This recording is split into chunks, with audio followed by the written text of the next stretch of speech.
Hello boys and girls, and welcome back. We're going to do a review for our second exam. This will cover chapters 3 through 5 in your textbook. And I found some questions from a couple of different sources on the internet, and I hope that this is helpful for you. These questions on this practice exam will be very similar to the multiple choice section of your exam. Just a couple of quick reminders, folks, before you come to class. Please bring a calculator. You'll not be able to borrow one. I probably won't have one for you to borrow, so make sure that you guys bring your own. You're expected to use that. 9 out of the 36 questions on the multiple choice will require a calculator, and 2 out of the 3 questions on the free response will require a calculator. So please bring a calculator so that you folks can do those problems without taking too much time. Okay, so just a quick heads up. Alrighty, so let's take a look at the first question here. Which of the following is a metalloid? Now, you might remember we drew a line on our periodic table, looked like a little staircase beginning under boron that looks something like this, and we said the nonmetals are to the right of that line and all these others over here to the left are metals, but right along the line most of those elements are metalloids. So if you look at our choices, we have arsenic as one choice, and look, it's right there. So that's our metalloid. Let's go ahead and do the other ones while we're at it. Silver is right here. That would be a metal. Sulfur is right over here. That would be a non-metal. Lead is right down there, another metal. And helium, way over to the right in group 18, that's a noble gas. Okay? How about this? Which of the following is a transition metal? The transition metals are also known as the D block elements, and they are these folks right here, these 10 groups right in the middle of your periodic table. So the one that's a transition metal, let's see, chlorine? Nope. That's in group 17. It's a non-metal. It's also called a halogen. Nickel. Hey, there we go. Nickel is a transition metal. So we're going to circle nickel as our answer there. Phosphorus, just for the record, is a non-metal. Calcium is an alkaline earth metal. It's in group 2. And carbon is a non-metal. Alrighty? Which of the following is an alkali metal? So alkali metal are the metals in group 1. So lithium, sodium, potassium, rubidium, cesium, and francium. And if we take a look quickly at our list, looks like potassium would be our alkali metal.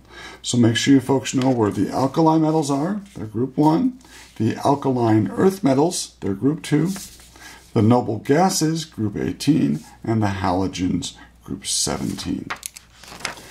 All right, number 4, in a cathode ray tube, electrons are bending towards what? Well, electrons, of course, have a negative charge. So if they have a negative charge, they're going to go towards the positively charged plate. So 4 would be A.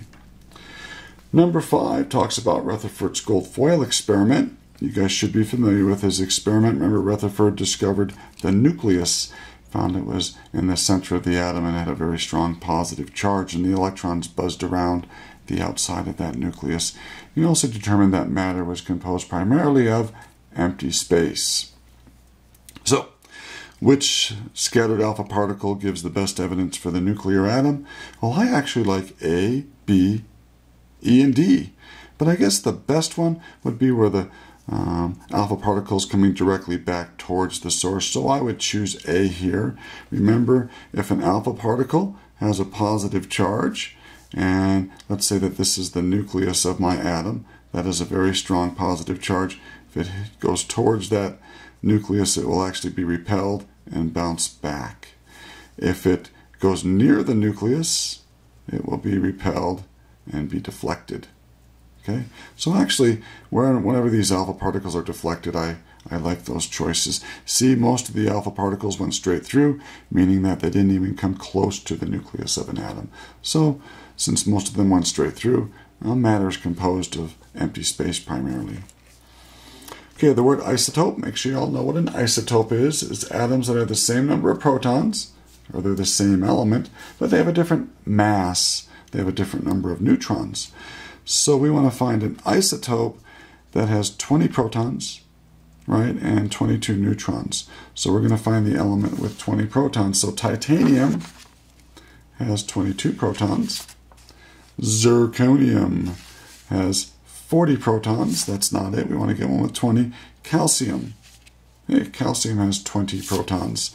So calcium 40 is an isotope of this element, which would be calcium with an atomic number of 20 and a mass of 42. 20 plus 22 gives us our mass number.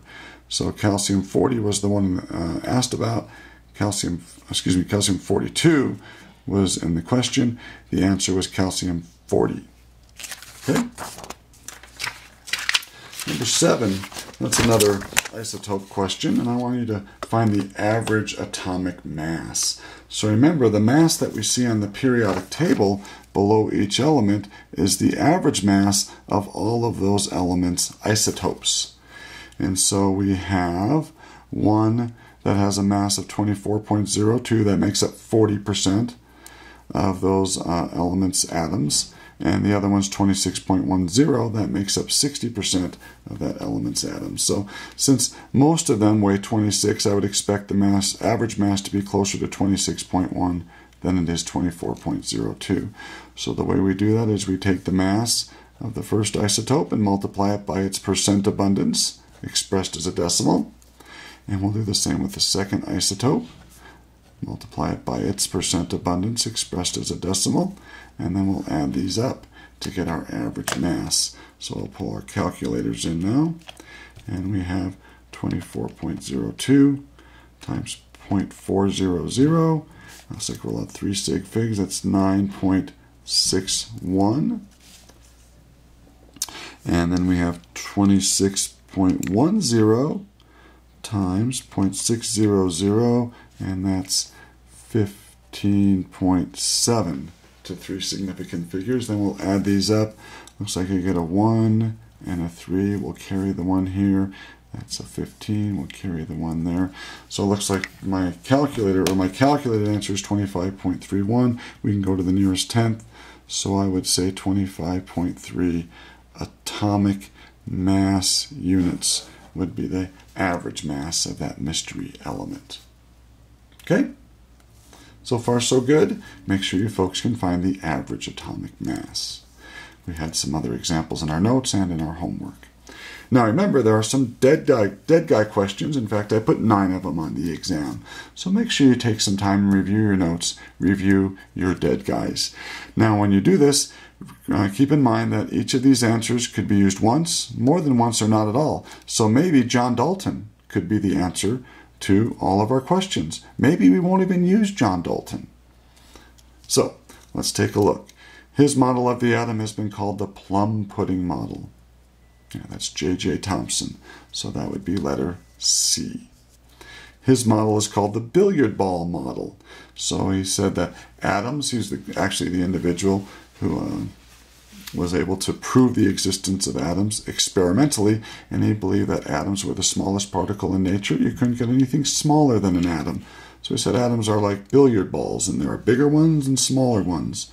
He did not know that there were subatomic particles. So who does that sound like? Yep, it's John Dalton, letter A. He studied cathode ray tubes. Of course, that's J.J. Thomson again. See, we used that one twice.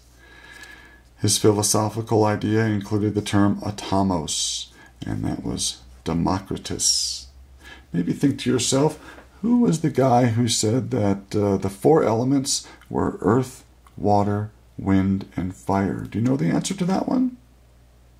Yeah, it would be Empedocles. Good. So something like that could pop up on your exam also. Okay, he added to the atomic theory the idea that atoms had both positive and negative parts. Yeah, as soon as J.J. Thomson discovered electrons, he knew that atoms were neutral, so if there are negative particles, there must be positive particles. So he started looking for them, and he discovered protons as well shortly after. So J.J. Thomson is the answer to number 12. So we use that answer 3 times. Not saying it's going to be the same on the exam, but just a heads up. Okay, number 13. Here we have Radon 220. The mass number is 220, the atomic number is 86. So which statement below is correct? Does this have 86 protons? Well, the atomic number is the number of protons. So yeah, that's true. Let's see if any others are true. It has a mass number of 86. Nope, the mass number is right up here. Remember, that's the sum of the protons and the neutrons. This particle has an atomic number of 220. Nope, that number down there, the number of protons, is also the atomic number. And this particle contains 220 neutrons. Nope. If it has a mass of 220 and 86 of those are protons, whatever's left over would be the number of neutrons. So actually the number of neutrons for that isotope is 134, if I did my math right. All right, moving right along. Number 14. Looks like we have to find the formula weight of ammonium sulfide. So it's been a little while since we've done a problem like this. So let's see. NH4 is in parentheses with a 2 on the outside. That means we have to double whatever's inside the parentheses. So I have 2 nitrogen atoms, 8 hydrogens, and 1 sulfur. Okay, so to find the mass of each of these, we're going to look on the periodic table. And nitrogen, 14.007. We can round that off to the nearest hundredth. We'll say 14.01. Hydrogen, 1.0079. We're going to go with 1.01. And sulfur, 32.065. We'll say 32.07. So let's do a little bit of math here. This is 32.07. This is 8.08. This is 28.02. Let's see, 7 and 8 is 15, plus 2 more is 17. Carry the 1, that's a 1. 2 plus 8 is 10, plus 8 more is 18. Carry the 1. 3 plus 2 is 5, plus 1 more is 68. So the formula weight of this would be 68.17 atomic mass units, or grams per mole. So the closest is letter C. Number 15. A lot of kids would miss this one because they're not being too careful. It's not that hard. It says, how many atoms are there in 12 molecules of glucose? So glucose has, let's see, 6 carbons, 12 hydrogens, and 6 oxygens. That's 24 atoms per molecule.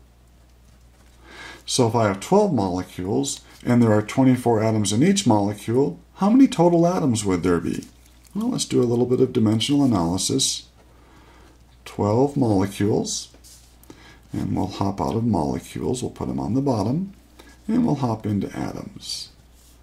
And so aren't there 24 atoms in one molecule? So my answer is 12 times 24, which is, of course, 288.